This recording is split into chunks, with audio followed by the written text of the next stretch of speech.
नमस्कार, मी अक्षरा पाटील. पुस्तक वाचन या यूट्यूब चॅनलमध्ये आपणा सर्वांचं खूप मनापासून स्वागत. मित्रांनो, शिवाजी सावंत लिखित मृत्युंजय या कादंबरीचं आपण वाचन करीत आहोत. तत्पूर्वी चॅनलवर पहिल्यांदाच असाल किंवा चॅनल यापूर्वी सबस्क्राईब करायचं राहून गेलं असेल तर चॅनल आधी सबस्क्राईब करा आणि व्हिडिओ कसा वाटला ते कमेंट बॉक्समध्ये जरूर कळवा. भाग 8, कर्ण 8. शापित विद्या आणि भग्न हृदय घेऊन हस्तिनापुरात शिरताना मनाची तयारी केली. संकटांशिवाय, प्रतिकूलतेशिवाय कुणाच्याही पराक्रमाची परीक्षा होत नसते. या अवस्थेतही अर्जुनाला चीत करीनच करीन ही मनाची उभारी सुटली नव्हती. आपल्या संकटाचं अरुण्य रुदन करून काय उपयोग? वीर असतात ते प्रतिकूल अवस्थेतही निष्प्रभ होत नाहीत. संकटांच्या माथ्यावर पाय देऊन उभे राहू शकतात. पुढं होऊन वायुजिताचे वेग हाती धरताना सत्यसेन डोळे विस्फारून माझ्याकडे पाहत होता. नगरातील कुणीही मला अंगावरच्या भगव्या वस्त्रांमुळे ओळखू शकत नव्हतं. 2 वर्षांनंतर हस्तिनापुरात प्रवेशत होतो. जाताना राजवस्त्र होती, आता मात्र काशाय वस्त्र घेऊन परत आलो होतो. सत्यसेन, युवराज दुर्योधन नगरात आहे काय? असल्यास त्याला मी आल्याचं सांग. पायदंड्यात चढतानाच मी त्याला आज्ञा दिली. माझं रक्त राजवस्तूंच्या पायदंड्यांना पहिल्यांदाच लागत होतं. आता मला सगळं विसरायचं होतं. जीवन मागं वळून बघणाऱ्यांच्या समोर नेहमी दऱ्या निर्माण करतं. कुठल्याही प्रसंगांचे ठसे आता हृदयपटलावर नको होते. भूतकालात मी कोण होतो, काय होतो याचा विचारही मला करावयाचा नव्हता. मी आज कसा आहे, पुढं कसा राहीन हे ठरवण्याचा काल येऊन ठेपला होता. निकरानं झुंजण्याचा. भगवी वस्त्र उतरवून राजवस्त्र परिधान केली. वृषालीनं कसली तरी वनस्पती आणवून घेऊन तिचा रस मांडीच्या जखमेवर ओतला. चोथा तसाच मांडीवर थापला. अंगावरच्या अंशुकाच्या पदराचा शेव झटकून फाडून त्या पट्टीनं मांडी बांधली. नेहमीसारखं जखम कसली असं चौकसपणे तिनं विचारलं नाही. ती सुज्ञ पत्नी होती. प्रवासानं थकलेल्या पतीला डोळाभर पाहूनच समाधान मानावं हे ती वयाच्या अनुभवानं आता शिकली होती. किती प्रौढ दिसत होती ती. तिची सोबत माझ्या जीवनातल्या अनेक जखमांना अशीच पट्टी बांधत आली होती. 3 तपांची वाटचाल मी तिचा हातात हात धरून केली होती. येईल त्या दुःखाचा पलिता मी तिच्या प्रेमाच्या चषकात बुडवून विझवला होता. वृषाली, माता पिता, शोण, पुत्र, स्नुषा सर्व कुशल आहेत ना? तिनं मला जखमेबद्दल काही विचारू नये म्हणून मीच तिला विचारलं. होय, सर्वांना आपल्याच कुशलतेची चिंता होती. वृषसेन, सुषेण, सुशर्मा यांना तर आपण ओळखणारच नाही इतके ते या 2 वर्षात वाढले आहेत. आणि वृषकेतू तर आपल्यासारखाच नित्यनेमानं गंगाकिनारी जातो अर्घ्यदानासाठी. माझ्या हाती दुधाचा चषक देत ती म्हणाली, वृषाली, माता घडवील तेच पुत्रांचं जीवन असतं. या दुधासारखं. शर्करा टाकावी अमृत होईल त्याचं, पण क्षार टाकला तर नासेल ते. आपल्या पुत्रांचं संगोपन तुझ्यासारखी प्रेमळ माता करताना ते शूर आणि विजयी नाही झाले तरच नवल. मी दुधाचा चषक रिता केला. इतक्यात सत्यसेनाचा संदेश मिळालेला दुर्योधन हातावरून घसरणारं उत्तरीय सावरीत सावरीत झपझप चालत कक्षात आला. प्रणाम वहिनी, त्यानं वृषालीला अभिवादन केलं. ते स्वीकारून वृषाली निघून गेली. अंगराज, ब्रह्मास्त्र, त्यानं पहिलाच प्रश्न केला. युवराजा, ब्रह्मास्त्र प्राप्त केल्याशिवाय मी कसा परतेन? त्याला आधार देताना माझं अंतरंग खोल कुठंतरी सलत होतं. जय हो साधू, आता पांडवांचा नक्षा उतरायला अधिक काल लागणार नाही. आजपासूनच 12 वर्षाचा वनवास संपवून ते 1 वर्षाच्या अज्ञातवासावर निघाले आहेत. मग तुझे गुप्तहेर त्यांच्याभोवती आजपासून पेरून टाक. या वर्षात त्यांना शोधून काढलं की पुन्हा 12 वर्षाचा वनवास येईल त्यांच्या वाट्याला. माझ्यासमोर इंद्राला पुढं करून अर्जुनाला संरक्षण देणाऱ्या पांडवांच्या कुटील राजनीतीचा अनुभव जिवंत होता. जीवन तत्वज्ञानावर कधीच चालत नसतं. त्यासाठी व्यवहाराची कास धरावी लागते. कर्ण, आपल्या सेनेतील सर्व कुशल गुप्त दूत केव्हा चोहो दिशांना गेलेले आहेत. प्रत्येक राज्यात, अरण्यात, वृजनात, नगरात, तीर्थक्षेत्रात इतकंच काय, पण गुहेत सुद्धा पांडवांना शोधून काढण्यासाठी ते जीवाचं रान करतील. पांडवांचा पाठपुरावा करण्यासाठी मी तळमळतो आहे. पण पण घरभेद्यांनी त्यांना पाठीशी घातलं आहे. पितामह, महामंत्री विदुर, अमात्य आणि गुरु द्रोण हे सर्वच दिसतात तसे नाहीत. इथली सर्व वार्ता रोज पांडवांना अचूक कळत असली पाहिजे. युवराजा, फार तर काय होईल, पांडव प्रकटतील, युद्धाचं आव्हान देतील. ते स्वीकारण्याचं सामर्थ्य ह्या दंडात असताना कोणीच तुझं अनिष्ट करणार नाही. अंगराज, तुझ्या सामर्थ्यावरच तर मी उभा आहे. तसा प्रसंग आलाच तर तू कुरूंचा पहिला सेनापती होण्यास सर्वथैव योग्य ठरशील. बस, याच निर्धारानं वाग. तुला दिलेलं वचन मीही पूर्ण करीन. अर्जुनाला वधल्याशिवाय मी कधीही माझे पाय धुणार नाही. चलतो मी, तू विश्रांती घे. तो उठला आणि हत्तीच्या मत्त चालीनं कक्षाबाहेर गेला. मला अंगराज करून माझ्या जीवनात क्रांतिमय बदल करणारा तो वीर योद्धा होता. अज्ञातवासाचं 1 वर्ष. गवाक्षातून गंगेच्या पात्राकडे पाहत मी विचार करू लागलो. 6 कारंडव पक्ष्यांचा एक थवा पात्रावरून वर आकाशात उडाला. पूर्व दिशा धरून झेपावू लागला. मात्र त्यातील एक मध्येच मागं रेंगाळला.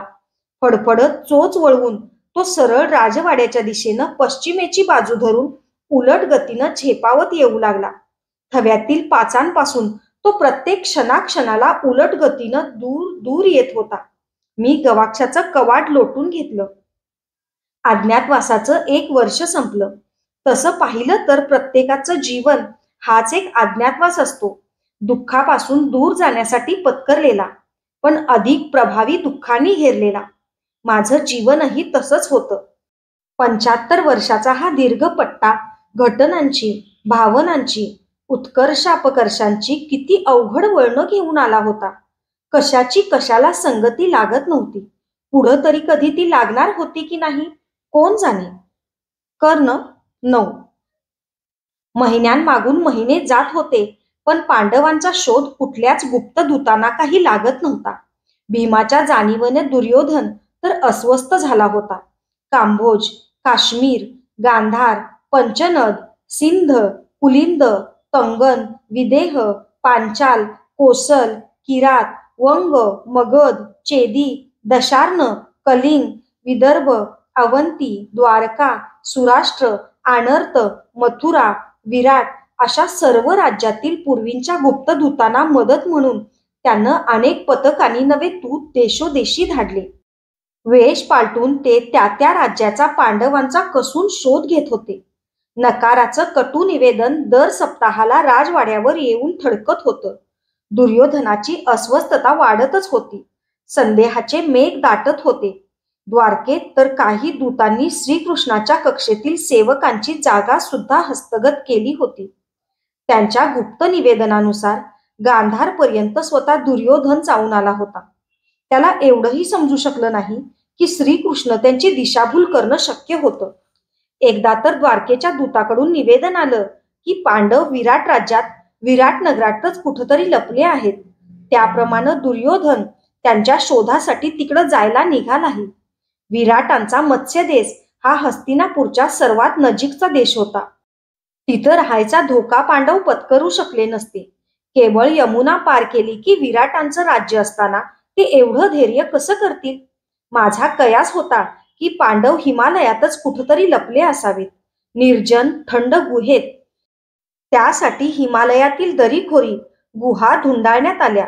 धर्मारण्य, नैमिषारण्य, वारणावत सर्व आरण्य पालथी घालण्यात आली. सोम, पारियात्र, विंध्य, निषाद, गोवर्धन, शुक्तिमत, मेकल, वृक्ष, मल्ल, गंधमादन सर्व पर्वतांवर भटकून दूत थकले. गौतम, जणू, दुर्वास, वाल्मिकी, वसिष्ठ, घोर, आंगिरस, कश्यप, भृगु, चवन, हरित आणि ऋषशृंग या ऋषींच्या नावावर चाललेल्या आश्रमात शिष्यगणात कुठंतरी पांडव लपले असतील या कल्पनेनं ते आश्रम कसून धुंडाळण्यात आले. कुठंच पांडवांचा शोध लागत नव्हता. अर्जुनासाठी कवच कुंडलांचं दान मागायला येणाऱ्या देवेंद्रानं भयामुळं त्यांना स्वर्गात तर लपवून ठेवलं नसेल ना, अशी शंका मनाला स्पर्शून जात होती. हस्तिनापुरात प्रभंजन तर विदुरांच्या पर्णकुटीवर दृष्टी ठेवून ठाण मांडूनच बसला होता. आपल्या राजमातेला भेटण्यासाठी म्हणून केव्हा तरी पांडव येतील, काही नाही तरी एखादा संदेश कुणाकरवी धाडतील, पण तेही घडत नव्हतं. ते नष्ट तर झाले नसावेत असं वाटावं इतका संशय निर्माण झाला. अज्ञातवासाचं वर्षही संपत आलं. 1-2 दिवस राहिले आणि सर्वांना धक्का देणारी वार्ता विराट नगराच्या गुप्तदूतानं हस्तिनापुराकडे पाठवली. विराटांचा सेनापती कीचक याचा कुणीतरी मुष्टियुद्धात नुसत्या बुक्क्यांनीच वध केल्याची ती वार्ता होती. अविश्वसनीय वाटणारी ती वार्ता ऐकताच मत्स्यदेशी दिग्विजयात माझ्याशी लढलेला धिप्पाड कीचक डोळ्यासमोर उभा राहिला. त्याला मारण्याचं सामर्थ्य एकट्या भीमातच काय ते होतं. भीम विराट नगरातच असला पाहिजे आणि अर्जुनही. विचारांची चक्र भराभर धावू लागली. दुर्योधनानं तात्काळ तातडीची राजसभा बोलवली. अश्वत्थाम्यासह सर्वांना कुरूंच्या अण्णाला जागण्याचं भावनामय आव्हान करण्यात आलं. सर्वानुमते विराटांच्या गवळीवाड्यातील शेकडो गायी हरण करण्याच्या निमित्तानं विराट नगरावर चढाई करण्याचा निर्णय घेण्यात आला. गायींसाठी पांडव अज्ञातवास विसरूनही प्रकट झाले असते. ते मग वचनभंगाच्या कैचीत सापडणार होते. पुन्हा त्यांना वनवासावर जावं लागणार होतं. एकाएकी रणवाद्य वाजू लागली. कुरूंचं लक्ष सैन्य राजवाड्यासमोरच्या भव्य पटांगणात एकत्र झालं. पूर्वी माझ्याबरोबर दिग्विजयासाठी धावणारं ते सैन्य आज गोहरणासाठी धावायला सिद्ध झालं होतं. काहीतरी चुकत होतं. माझ्या मनाचा सखोल कप्पा संभ्रमित झाला होता. जीवनाची नौका कुठंतरी डगमगत होती, भटकत होती. आम्ही कुठं जाणार हे दुर्योधन आणि मी याशिवाय कुणालाही माहीत नव्हतं. विराटनगर. सेनापती दुर्योधनानं आपले हात उंचावून सैन्याला आक्रमणाची दिशा दाखवली. लाखो घोड्यांचे वेग हिसकले गेले. शंखांचे ध्वनी निनादले. युवराज दुर्योधनांचा विजय असो. गगनभेदी आरोळ्या निनादू लागल्या. त्या किती उंच गेल्या आहेत हे ताडण्यासाठी मी वायुजितावरून मान उंचावली. राजवाड्याच्या शुभ्र सौंधावर एक शुभ्र केशांकित वृद्ध संचित उभा असलेला मला दिसला. पितामह भीष्म हनवटीला हात टेकवून उभे होते, आकाशाच्या कधीही न पाझरलेल्या पोकळीकडे पाहत. आपल्या शब्दाला कुरूंच्या राजसभेत कवडी मोलाचंही स्थान आता न राहिल्याची खंत करीत. अश्वत्थामा, मामा, दुःशासन, शोण आणि मी सर्वजण एक एक सेना पथकाच्या अग्रभागी उभा राहून विराट नगराच्या दिशेनं दौडू लागलो. सर्वांच्या पुढं खड्ग उपसून दुर्योधन होता. पितामहांचं वृद्ध नेतृत्व आता कुणालाच मान्य नव्हतं. शालवृक्षासारखा दुर्योधनच त्यासाठी योग्य होता. आपल्यावर आक्रमण होईल याची कल्पनाही नसलेले विराट असावध होते. आपल्या दैनंदिन जीवनक्रमात घडले होते. दुःशासनाची अश्वसाध सेना ती संधी साधून बाणासारखी विराटांच्या गवळीवाड्याकडे घुसली. हजारो गायींच्या कंठातील कंठबंध कचाकच तोडण्यात आले. घोड्यांच्या खुरांच्या टपटपीनं भेदरलेल्या सहस्र गायी हंबरडा फोडत दुःशासनाचे सैनिक हाकतील तशा शिंगावर शिंग आपटीत गवळीवाड्यातून कुंपणं तोडून बाहेर पडल्या.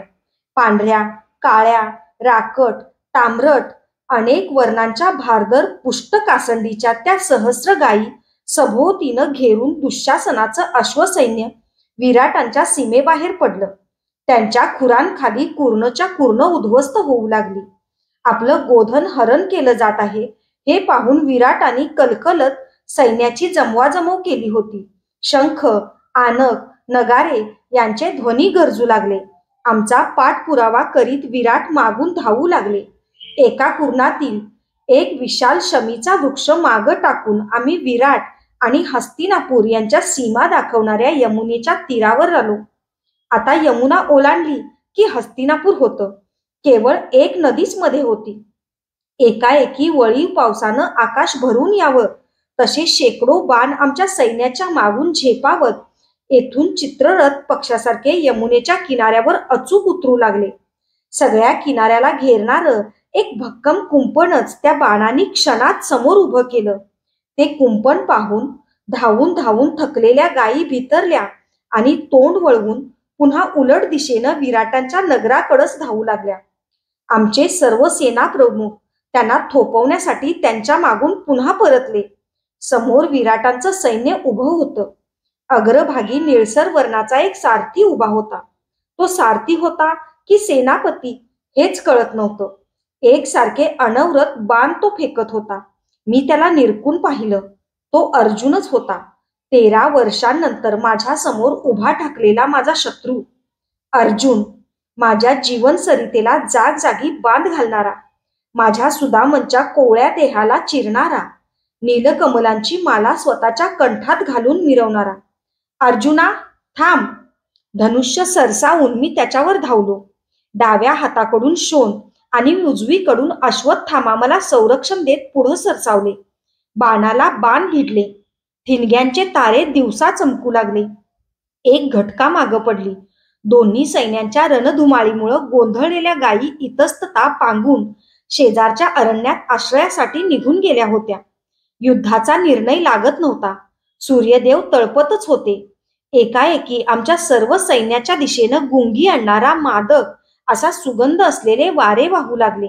सैनिकांच्या नाकात ते शिरताच उभ्यानच ते धडाधड खाली कोसळू लागले. तो अर्जुनानं सोडलेल्या संमोहास्त्राचा परिणाम होता. संमोहास्त्र गुंगी आणणाऱ्या मादक वायूचा मारा करणारं अस्त्र.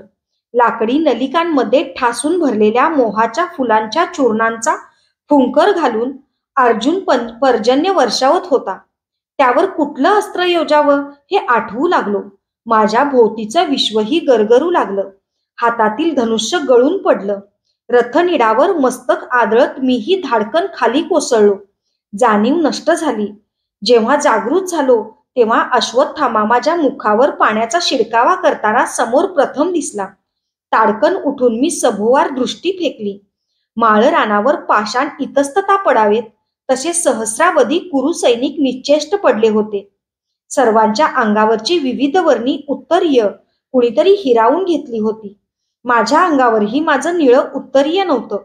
चिखलात रुतलेल्या हत्तीसारखा वीर दुर्योधन विराटांच्या सीमेतील कुरणावर पालथा पडला होता.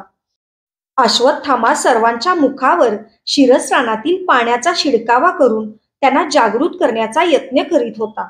अपमानाच्या, अपयशाच्या, मार्गच्युत जीवनाच्या जाणीवेनं माझं हृदय तिळतिळ तुटू लागलं. अश्वत्थाम्यानं मला जागृत केलं नसतं तर मूर्छितावस्थेतील अबोध नीरवतेत मी तसाच पडून राहिलो असतो तरी बरं होतं. अपयशाच्या मूर्छा बरी, तिथे जाणीवेचे कटू अंकुश नसतात. एकाएकी हातातील यमुनेचं पाणी भरलेलं शिरस्त्राण फेकून देत अश्वत्थामा हृदय फाडण्यासारखं किंचाळला. शेपूट तुटलेल्या शार्दुलासारखी ती आर्त किंकाळी होती. कर्ण धाव. काय झालं? भीतीचं खडगं कंठावरून फिरल्याचा मला भास झाला. आत्म्याच्या अमरत्वाचं तत्वज्ञान वेळोवेळी मला ऐकवणारा तो प्रज्ञावंत गुरुपुत्र अश्वत्थामा असा का किंचाळला? शरीराचं नश्वरत्व सांगणारा तो बुद्धिमंत का कळवळला? मधल्या सैनिकांच्या मूर्छित देहांवरून पटापट उड्या घेत मी त्याला गाठलं. समोरचं दृश्य पाहून माझ्या शरीरातील रक्ताचा कणन कण थंड पडतो आहे की काय असंच मला वाटू लागलं. संमोहास्त्र नसतानाही मूर्छा येऊ लागली. धरतीचा विशाल पटल बाणाच्या पात्या एवढा शुल्लक वाटू लागला. माझा प्राणप्रिय बंधूच वसुदादा वसुदादा म्हणणारं मुखकमल अर्जुनानं धडापासून विलग करून धुळीत फेकलं होतं. जीवनाच्या सुखदुःखाचा तो माझा एकमेव साथीदार अचेतन झाला होता. कवच कुंडलांचं अन्यायी पण नेलेलं आपल्या दादाचं धन पुन्हा प्राप्त करण्यासाठी स्वर्गाची दारं ठोठावत होता.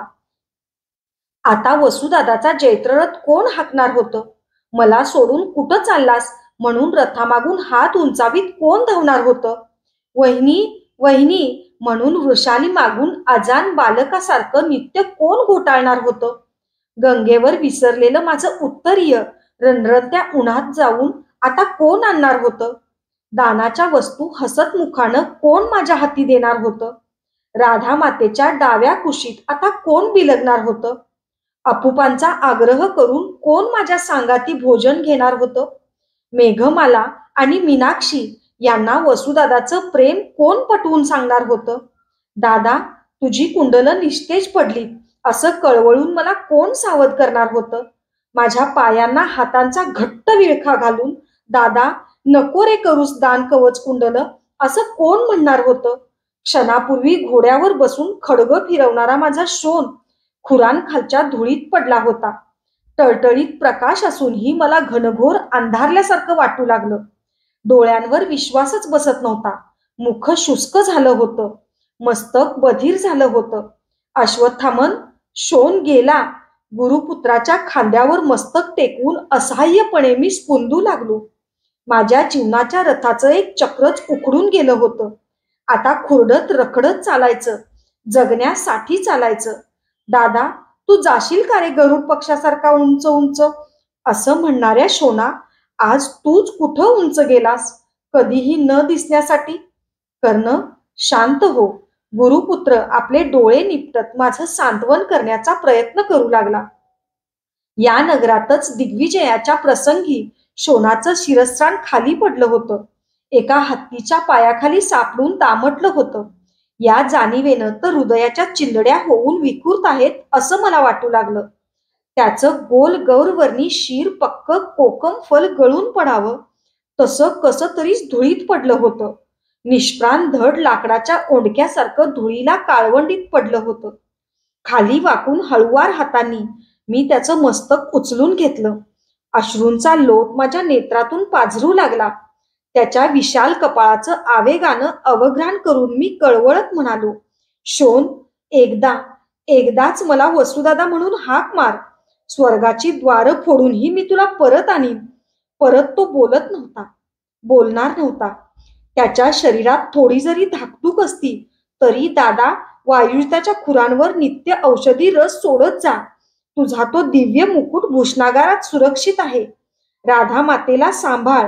वृषाली वहिनींना माझा शेवटचा प्रेमपूर्ण प्रणाम सांग. गंगा मातेच्या काठी मी गोळा केलेले माझे बालपणीचे शिंपले मीनाक्षीच्या पुत्राला दे. आणि दुसऱ्या कुणालाही सारथी म्हणून आपल्या रथावर नेमू नकोस. मी तुझ्या सेवेला येणार आहे. वसुदादा, प्रणाम. असं म्हणत अखेरचा श्वास त्यानं सोडला नसता काय? पण ते काहीच घडलं नव्हतं. घडणारही नव्हतं. जीवनभर सुख दुःखाच्या गोष्टी बोलणारे आम्ही बंधू आता अखेरच्या निर्वाणीच्या क्षणी तेवढे एकमेकांना भेटू सुद्धा शकलो नव्हतो. आता वृषालीला कोणता भाऊजी देणार होतो मी? राधा मातेचे अश्रू कोणत्या सात्वनाच्या वस्त्रानं टिपणार होतो मी? मेघमालेच्या मस्तकावरचा कुमकुम तिलक कुठल्या धैर्यानं पुसणार होतो? कुणाच्या हाती कुरूंचा दिग्विजयी राजध्वज देणार होतो? कुणाच्या जीवनातील सुख दुःखांची बोलणी करणार होतो? शोन, लहानांनी आज्ञा करायच्या नसतात असं कुणावर रागावणार होतो? शोन, ग्रीष्मातल्या चातकासारखं माझं मन आक्रोशत होतं. आज खऱ्या अर्थानं मी एकाकी पडलो होतो. जीवन म्हणजे नश्वरतेचा महासागर वाटत होता. अर्थशून्य कलहाचा अनंत अर्णव वाटत होता. आकाशा एवढ्या विशाल पोकळीचा खड्डा पोटात पडला होता. पंचप्राणांचा महापूर अश्रूंच्या रूपानं डोळ्यांच्या कडा फोडून वाहत होता. कवचकुंडल दान करताना, महेंद्रावर मांडी पोखरली जाताना एवढं रक्तही शरीरातून पाझरलं नव्हतं माझ्या. त्याचं अर्धवट उघडलेले नेत्र मी तर्जनीनं कायमचे पूर्ण मिटून टाकले. आपलं अशुभ, अभद्र, असमर्थ शरीर त्यानं पाहू नये असंच मला वाटलं. एरवी सुंदर दिसणारं हे क्रूर जग पुन्हा त्याच्या दृष्टीला सुद्धा पडू नये म्हणूनच मी त्याचं नेत्र मिटवून टाकले. माझ्या निस्तेज पडणाऱ्या कुंडलांबरोबरच भाव पालटत नेहमी काळे पडणारे त्याचे भावपूर्ण विशाल नेत्र मिटवून टाकले. जा शोन, निसंकोच जा. जगानं तोंड फिरवलेल्या या कर्णाकडं शेवटी तूही तोंड फिरवलंसच. तरीही निसंकोच जा. मनोमन पुटपुटत त्याचं तुटलेलं मस्तक तसंच धडाला जोडून ठेवलं. त्याचं मुख आच्छादण्यासाठी माझ्याजवळ वस्त्र नव्हतं. जगाला तलम उंची वस्त्र दान करणारा मी, माझ्या बंधूंच्या मृत शरीरावर टाकायला माझ्याजवळ वस्त्र नव्हतं. मन आक्रंदत होतं. अश्वत्थामा आपला पण मोडून आपल्या मस्तकावरचं वस्त्र त्याच्या मुखावर आच्छादण्यासाठी वस्त्राची गाठ सोडू लागला. त्याचा हात सावरून मी वायुजिताच्या पाठीवरच्या पालाणाचं वस्त्र फाडून घेऊन त्याचा मृतदेह झाकला. त्या अपुऱ्या वस्त्रातून माझ्या प्रिय बंधूचा एक हात बाहेर डोकावत होता. त्या हातात त्यानं मरतानाही घट्ट धरलेलं खडगं तसंच होतं. खाली वाकून महत् प्रयासानं त्याच्या मुठीतून मी ते कसं तरी सोडवलं. वर उठून ते हातात उंचावीत केवढ्या तरी मोठ्यानं ओरडलो, "शोना, जगात एक कर्ण किंवा अर्जुनच जिवंत राहील. एकच." अर्जुनाच्या स्मृतीनं सुद्धा शरीरात विष भिनल्यासारखं होत होतं. सर्वांग संतापानं थरथरत होतं. शोक, क्रोध या विरोधी भावनांनी देहाचा भातात तडकणार की काय असं वाटत होतं. मी प्रतिज्ञा केली, पण काय उपयोग? अर्जुनाला ठार मारून शोन परत येणार होता थोडाच.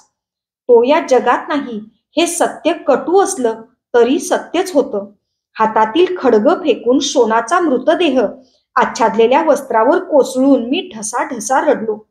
मी अंगराज नव्हतो, दिग्विजयी सेनापती नव्हतो, दानवीर नव्हतो, परशुरामांचा शिष्य नव्हतो. इतकंच काय, पण मी कर्णही नव्हतो. आपल्या प्रिय बंधूंच्या क्रूर वधानं विव्हल झालेला, तळमळणारा, क्रंदणारा मी एक बंधू होतो. केवळ माणूस होतो. एक माणूस. धन्यवाद. अशाच नवनवीन आणि विविध विषयांवरच्या कथा, कविता आणि पुस्तकांसाठी पुस्तक वाचन बाय अक्षरा पाटील हे चॅनल सबस्क्राईब करा आणि व्हिडिओ, कथा, कविता कशा वाटतात हे कमेंट बॉक्समध्ये मित्रांनो जरूर कळवा. थँक्यू.